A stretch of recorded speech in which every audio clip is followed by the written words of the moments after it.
Hello and welcome. I'm Penny Thornton, and here I am with my weekly take on the astrology. What's going on up there this week? Well, we begin with the sign of Scorpio, because the sun enters Scorpio on Wednesday at 5:21 in the afternoon, UT time or Universal Time, that's GMT in old money. And before that time, babies born will be Sun Librans, and after that time, they will be Scorpions, or Scorpios, really. But whatever sun sign they are, what they will be sharing is an aspect between Mars and Saturn, what we call a Mars-Saturn square. And I'm going to be talking about that in a little bit more detail in a minute.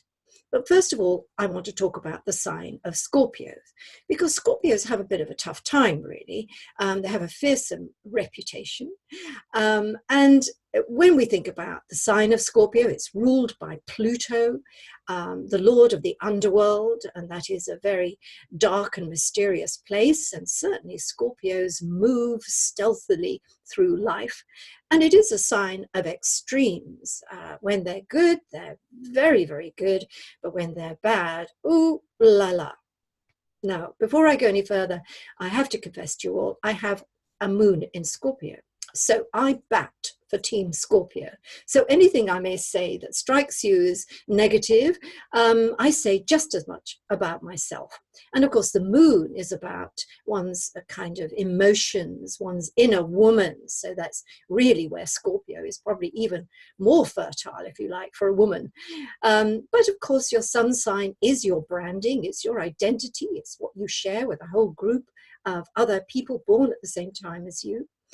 And I think it's fair to say that a lot of the things about Scorpio are misunderstood. Yes, as I just said, it's a sign of extremes when, there's nobody who can do things or be as loyal or committed as Scorpio. But of course, the moment things turn pear-shaped, and especially if they feel they've been betrayed, then that fire, that passionate fire, turns to ice. And I always say about myself, if I'm still caterwauling, everything is fine. But the moment it goes silent, be very, very afraid. Now, those of you Scorpios with birthdays this week, and in fact, those of you with birthdays from about the 23rd to the 29th, have Uranus, the planet of change and the unexpected, in your opposite sign. It's right on the opposite side of the zodiac. And it's going to be affecting this birthday group particularly pretty well for much of next year too. And it's bringing liberation, which is a wonderful theme, even if it is a little bit unsettling at times, and you can't necessarily make a plan and have it stick. It's subject to change and unusual circumstances. And I would say, to a certain extent, if you have a birthday anywhere from the 23rd to the 29th of any month, but particularly April, July, and January, then Uranus is very much on your case, forging a very powerful angle. And this idea of liberation and allowing what's perhaps been suppressed or blocked in your life to come to the surface and to feel that relief and release when that happens is the tune that's playing, if you like, with Uranus. And I would say the same thing if you're experiencing your Uranus opposition, and you'll be about 42, 43 years old, if that's the case. And the same thing really applies, this theme of liberation. But what I want to really talk about mainly this week is that Mars-Saturn square. Now, in astrology, really the nuts and bolts of what goes on is all about how the planets are relating to one another, the angles that they form between each other, what we call aspects. And when Mars and Saturn are in the room together, they're in the same, their degrees are linked by a particular angle. In this case, it's a square, it's 90 degrees.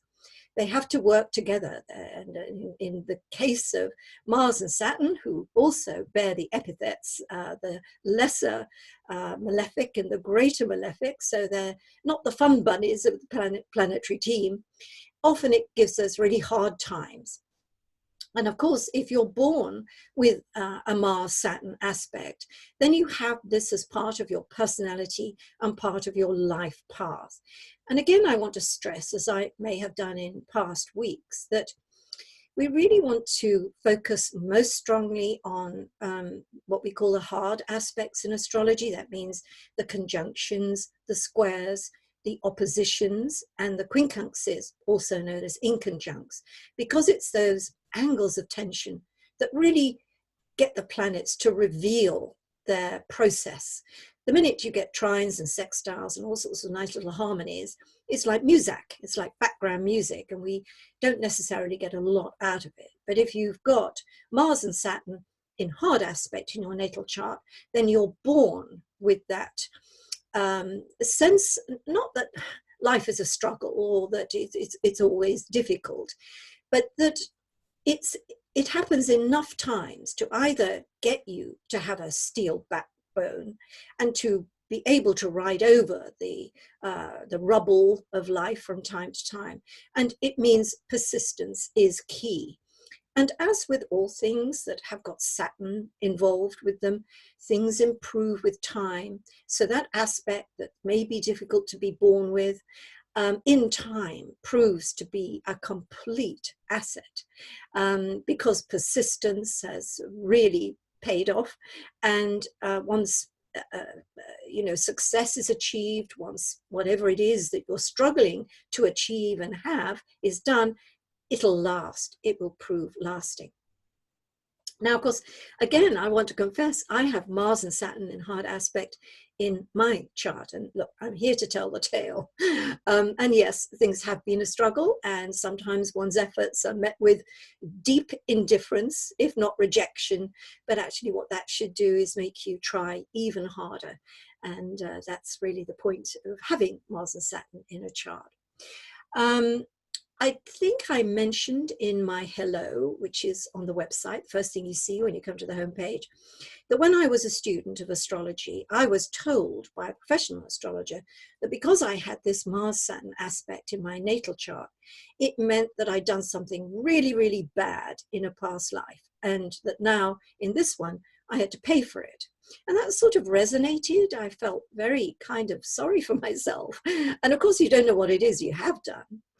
And I would say be very wary when people tell you that something bad is in your chart and it relates to a past life, because how can anyone know? And I mean, we can't even prove the existence of past lives.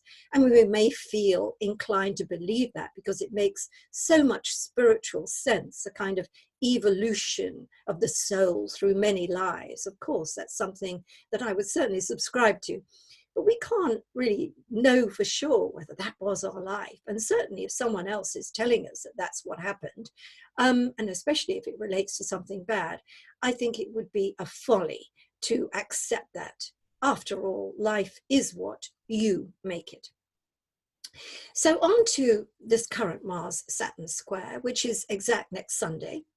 And that will be the 20th, I think, if my memory serves me well enough.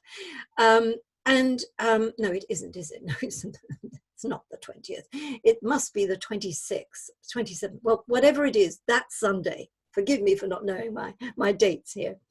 But the reference that I want to make to that is today, which is the 20th of October, as I'm speaking to you. Because in Parliament, the Brexit bill, which was hoping to be accepted, or, well, it could have been rejected as well, was suddenly kind of curtailed because another amendment came along. And of course, what that's done, because the amendment itself passed, meant that now Boris's attempts to get Brexit through on the 31st of October have been really stymied. And that's just the sort of thing that Mars and Saturn will do. Now, I want to show you Boris's chart here, and we can have a little look at this. And I want to draw you, can you see the arrow here? I want to draw your attention to here, and also down to the bottom. And these numbers, let's just say 1252, but let's round that up and say 13. It's 13 of Capricorn, up here 13 of Cancer, and over here on the ascendant point, the left-hand side, we have 11 of Libra. Right now, Saturn is 14 degrees of Capricorn. So Saturn is right on Boris Johnson's IC, the very base of his chart, a very, very sensitive point. It's the crux of his chart in many ways. And Mars, which has just crossed his ascendant, or about to cross the ascendant, is squaring that Saturn. So he feels this event, this stymieing of his Brexit hopes and his attempts to make it happen very personally, as you would do if Mars was in your ascending sign. You take that very personally. But it's more than that too. That Saturn is on the life direction, the life goals axis of his chart. So let's face it, Brexit has to be one of the biggest goals, certainly, of his premiership. And to feel that Saturn has come along with its leaden boots, angled Mars, and now he has to search around to see what ideas he can find. And while we're looking at Boris's chart, I just want to point out that if Mars has crossed your ascendant or is about to cross your ascendant and move through the first house, which it will do with Boris as we go through next week, you've really got your fighting spirit going. Mars, the warrior, wants to attack things, get things done. He's ferociously determined now. And it will be very interesting to see just how much of a block this Mars-Saturn amendment bill will turn out to be. But let's leave Boris for a minute and come back to ourselves. And what I think I want to do is sort of look at that prevailing aspect, which is going to be there for much of the week, and say, you know, we're all going to feel that. Every single major aspect in a week, we all feel to some degree. Not necessarily in the same way, but we feel it. And by getting a heads up from me, instead of just meeting life head on, we have a way of saying, what does that mean? How can we adjust our situations, our behaviors, according to what we know is happening astrologically? And knowing there's a Mars-Saturn aspect means the chances are we are going to run into a red light at some point. But instead of thinking, oh dear, that's it, it's all over and out, I'm done and dusted, I'm going to go back home.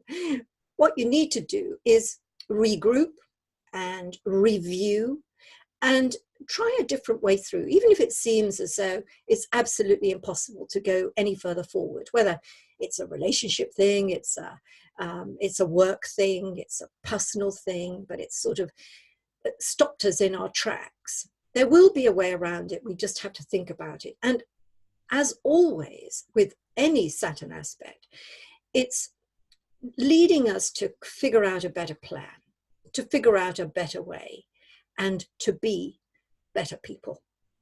So I'm going to leave you with that thought, and I will see you this time next week, same place. In the meantime, have a good week. Bye for now.